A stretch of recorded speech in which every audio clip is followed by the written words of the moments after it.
Boy, guys, I'm a little fried. That was quite the fucking ending. I am so excited to be able to share the table with these incredible people. I'm so happy that they decided to join me on this journey. And I'm so excited for you all, the viewers, to finally get to play this game. Don't tell Jason, but I think I like Hunter better than Vampire. Sorry, Jason. And but I've never officially played Vampire outside of stuff on Geek and Sundry, so I think I love Hunter more than Vampire. You heard it here, folks. You heard it here. I don't know better. Guess that means we just gotta bring you into some Vampire games too. Drat, darn, shoot. Oh, I hate Vampire. Drats. I'm so curious to hear from you guys, though. How did you feel about the system, about this game in particular? What were your favorite moments, and what did you particularly enjoy about the character creation process? All those special pieces. Brianna, how do you feel about it? I really, really enjoyed it. It's one of those things, like kind of like what Markia just said. I haven't really had a chance to dive into VTM. Unfortunately, I've probably played once before, but I do have the hardcover book.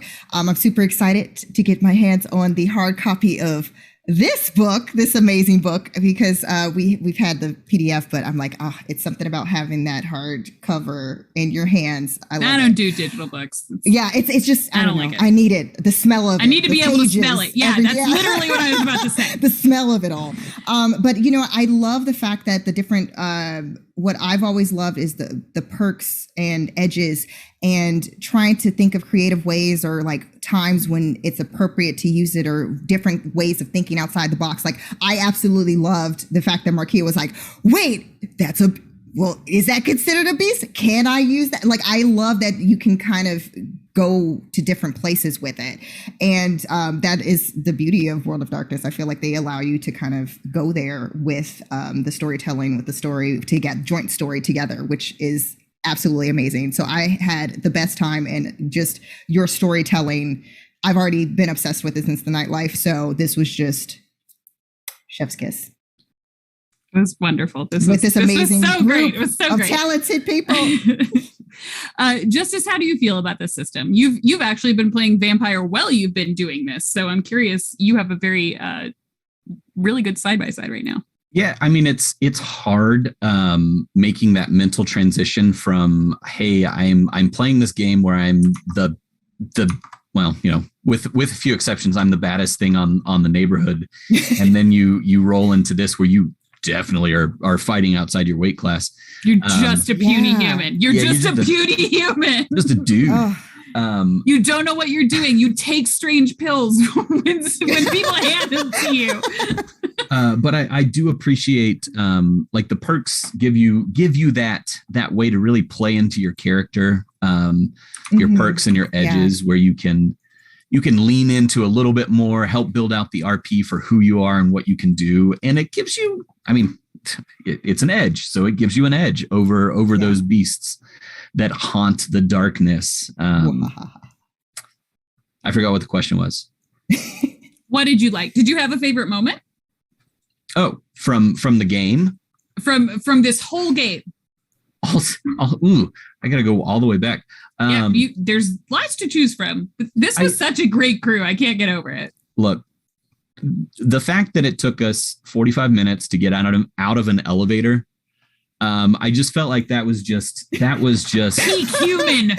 Peak TTRPG. We don't have any spells. We're worried about getting cut in half when this elevator falls. Oh, my goodness.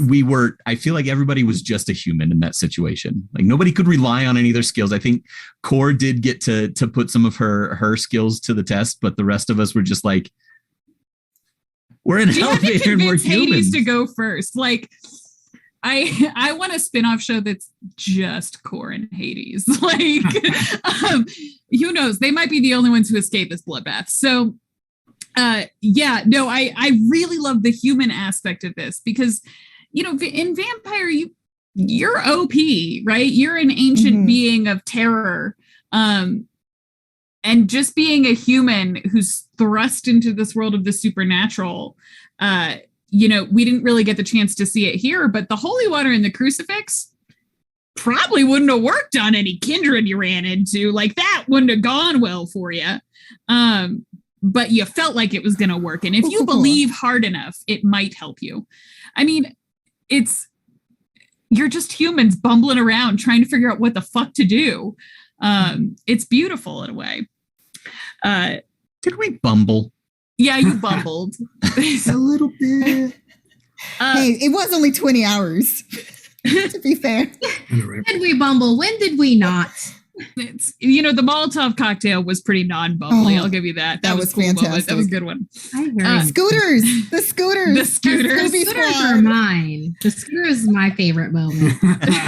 Picturing these people, they're like, hey, we didn't take our cars here, but we need to get here quick. Scooters? Yeah, scooters. Lime it. What what peak human, right? Like if you're a vampire, you probably have, or if you're a kindred or one of these other uber beasts, you probably have a car on speed dial with blacked out windows or a service of some sort. Nope. The humans, literally, we could have taken an Uber, but scooters. I think that's peak human.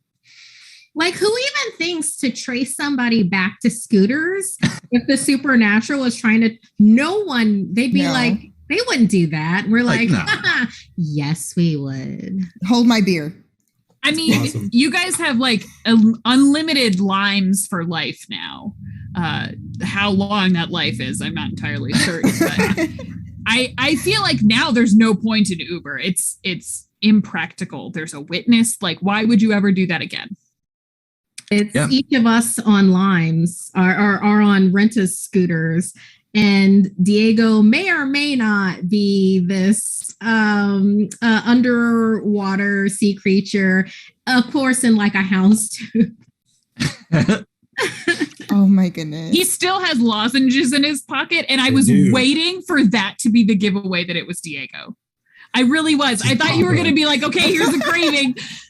And then you guys would see it and be like, oh God, what happened to you? But yeah. Oh my goodness. The shirt I think was hopefully enough of the tell. I want to jump in and share that I think one of my favorite moments was when the drives were activated. Mm-hmm. That's because I think that's unique to this and how it manifests. And it I don't know, it was a cool turn and I also like playing where the odds are stacked against us. It's always it really is a vastly different game where you're negotiating through your way through everything in a different way, because your chances of survival become a little bit more dire when you are playing from this point of view. Like what everyone's been saying, it changes the nature of the game. Your choices have consequences. Exactly. Well, and I will point out that you all followed through with your drives this last episode. Diego, you got your power. Barry, you found your in. Core, you had the opportunity to take down the beast that fucked you over, that made you rich. It was right there, and you got to do it. Angel got to protect the innocent from the evil that exists in this world by shuffling Ori away from all of that. Double-edged sword, I'm telling you. Man, I really love that you chose those exact words. Let me tell you, I was happy about that for like 3 days after it happened. What was the exact word? Kept you dumb and made you rich. Kept you ignorant and kept you ignorant, made you rich. Yeah, it's like which that's why I was like, warrant, perfect. Yeah. Oh man, you making Warrant a supernatural. It's just like, oh my God. Oh my goodness. That scene too was really like, because it's like, how do you tell someone that the person that they thought they knew like in that such a brief period of time, because it's just like, no, what do you like? Who are you to tell me that I don't know this person that has been a part of my life for forever? That was like, I was like, oh, ooh, you my God. literally can't. You can't. You did exactly what any of us would do, where it's like, hey, so this, you've been with me for this amount of time. This is true. And I need for you to know this because I care about you. And exactly what happened with Core, where it's like, no, you're mistaken. Not true. I'm walking away until that evidence. It's smacks you in the face. It's interesting because the touchstones in Hunter almost are more impactful than the touchstones in Vampire. Because when you think about it, as you're playing Hunter, you have to go through this whole development, this whole process of leaving your life behind and separating yourself from those things that made up your mortal life. You can't interact with your niece anymore, Core. You're putting her in danger every time you do. You can't be around your staff anymore.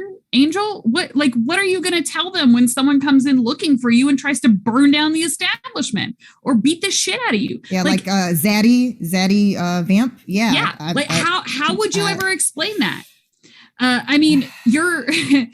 Your teaching assistant, how on earth would you explain what happened to you to your TA, Diego? No. And even the running into the, I love creating NPCs where you have attachments to them so that the game master can just kind of plant them right in front of you and then see what you do. And I always I care about NPCs. I have this artifact that's supposed to be protective, and now I'm like, well, here, NPC, you can have it. But I really loved that because it was a very human action made by a very monstrous creature. In truly, what is your darkest hour? But I mean, that's a matter of perspective. I think that he just found himself in a way. I don't think he needs lozenges anymore. I think he is now feeling like he finally is who he's always wanted to be. Whether it works out in the way that he hoped or expected is something else, but that there's nothing like going up to the biggest guy in the room for once in his life and feeling like you can take him. That means something to him for sure. I love it. I will say one thing. Luis and I have a history of for some reason it working out where Luis is this transformed individual, this transformed being. And y'all just go Leroy Jenkins and that tends to only listen to my character. Yeah. That has There's literally a history of this, and now this is the third different game that this has happened where we didn't. It's not even. It's like the trajectory. How we end up there is not even the same. It's not. Like one of the characters before had no drive to become that, but then had just, anyway, it's weird. That's the universe at work. That's how me and Luis are connected. That's how y'all roll. If we're in a game, something happens where Luis turns into a monster and he either tries to eat me or will only listen to me. You're like, I can fix him. I can make him better. Oh man, I'm the monster. Wait, it's that meme that's going around, or that little he's a 10, but she's a 10, but he's a 10, but he turned into an evil swamp monster at the last minute. Exactly. I don't know how well that one, I don't feel like that's as relatable as some of the other examples out there. Yeah. Oh man. What I will say is that the events that happen tonight at this event during this episode absolutely have an impact on what happens in season 2 of the Nightlife, which I don't know if it's been announced, Katie, but I'm just going to say it, which picks back up next Wednesday for season 2.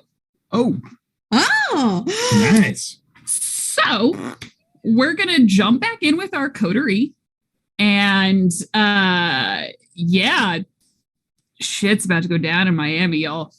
Oh, All right. joy. Uh-oh. Yay.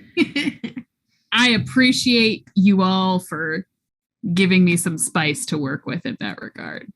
It looks like we did our giveaway. We got our winter. Congratulations, Duralaugh. That's a pretty badass sounding name. Sounds very knightly. And I think that's all for us, correct, Katie? Give me. Yep, we're good to go. So all of you guys, pick up your copy of Hunter. It is so good. So good. You too can tell terrible stories about weird swamp monsters, evil drones, and restaurateurs in Miami. Drone is not evil. Don't put that on Baby Shark. Drones piloted by negligent shrimp lovers. How about that? That works. Yeah. Okay. We're gonna just go and just think about what we've done tonight. You guys have a great evening, and we'll see you next time. Bye.